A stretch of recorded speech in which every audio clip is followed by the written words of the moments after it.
बिस्मिल्लाहिर्रहमानिर्रहीम। अस्सलामु अलैकुम। आज की वीडियो में मैं आपके साथ शेयर करूंगा कि आप अपने मोबाइल से अपनी जीमेल आईडी कैसे निकाल सकते हैं। आप कैसे देख सकते हैं कि मेरी जीमेल की आईडी कौन से नाम से बनी हुई है।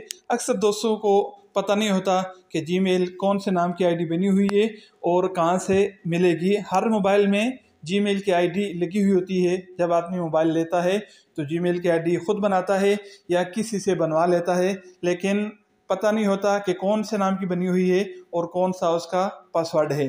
तो आज की वीडियो में मैं आपको बताऊंगा कि आप कहां से अपनी जीमेल की आईडी निकाल सकते हैं। आप हमारी वीडियो को लाइक कर दें और चैनल को सब्सक्राइब कर दें और मैं आपको बताऊंगा कि आप कहां से निकाल सकते हैं। तो सबसे पहले आपने जाना है प्ले स्टोर में। प्ले स्टोर को आप ओपन करेंगे तो यहाँ पर कोने से एक लोगो बना हुआ है, आपने उस पर क्लिक करना है। लोगो पर क्लिक करेंगे तो यहाँ सबसे ऊपर जो आपकी जीमेल आईडी इस मोबाइल में लगी हुई है वो आपको आपके सामने शो हो जाएगी। और साथ में यहाँ पे आप थोड़ा सा क्लिक करेंगे तो नीचे जितनी भी जीमेल की आईडी आपके मोबाइल में लगी हुई होंगी वो आपके सामने सारी की सारी शो हो जाएंगी और ऊपर वाली जो आपके मोबाइल में अभी लगी हुई है वो भी शो हो जाएगी। पहला तरीका यह है। और दूसरा तरीका, आपके मोबाइल में एक जीमेल की एप्लीकेशन है, आप देख सकते हैं ये वाली। तो आप इसको ओपन करेंगे। ओपन करने के बाद आपने राइट साइड में जो ऊपर लोगो बना हुआ है इस लोगो पे क्लिक करेंगे।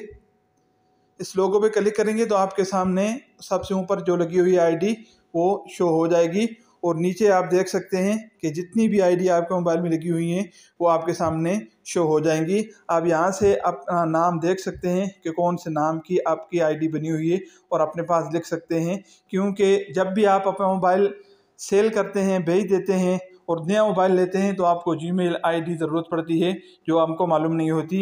या आप अपना मोबाइल रीस्टोर करते हैं, अपना मोबाइल साफ़ करते हैं, तो मोबाइल साफ़ करने और बेचने से पहले इन दो जगहों से अपने मोबाइल की जीमेल आईडी आप पता कर सकते हैं और अपने पास लिख सकते हैं, ताकि जब भी आपको दोबारा अपनी जीमेल की आईडी ज़रूरत पड़े तो आप उसको इस्तेमाल में ला सकते हैं। आपको नई आईडी बनाने की ज़रूरत नहीं पड़ेगी। अगर आपको पासवर्ड मालूम नहीं तो अगली वीडियो में मैं आपको बता दूंगा कि जीमेल की आईडी का जब आप पासवर्ड भूल जाते हैं तो उसको नया पासवर्ड कैसे लगा सकते हैं या उसका पासवर्ड कैसे चेंज कर सकते हैं। उम्मीद है कि आपको समझ आ चुकी होगी। मिलते हैं एक नई वीडियो के साथ, तब तक के लिए अल्लाह हाफिज़।